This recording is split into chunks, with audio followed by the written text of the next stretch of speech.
We mentioned in the previous video how you can look at your model down the X, Y or Z direction.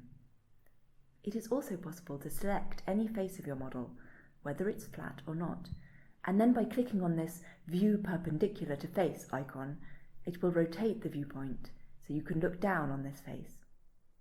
Also, if at any moment a particular viewpoint is of interest, you can click on this icon, give it a name, and save it.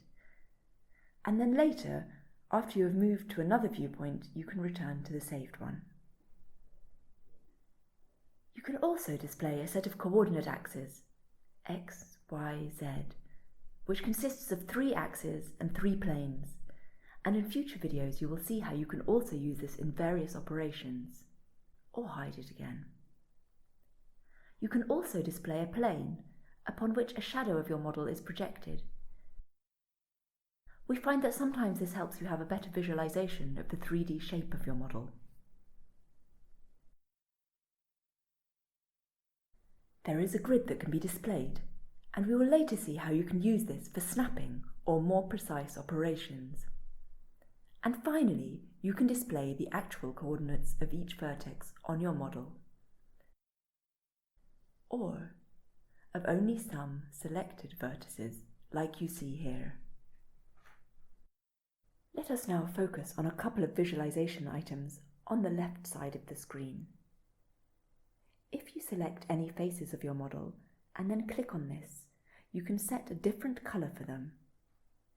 If you have not selected anything and again do this colour selection, it will be applied to your entire model. Similarly, you can set different materials for your model. So for example, here I have selected a shinier, pearl-like material. Let me reset the colour to something simpler. Or for example, for these faces here, I can select a very dark, shiny material. We will also see later how you can add different effects or reflections on your faces.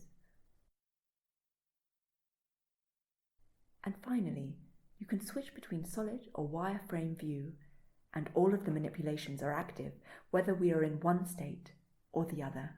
Feel free to experiment before moving on to the next video. Thank you.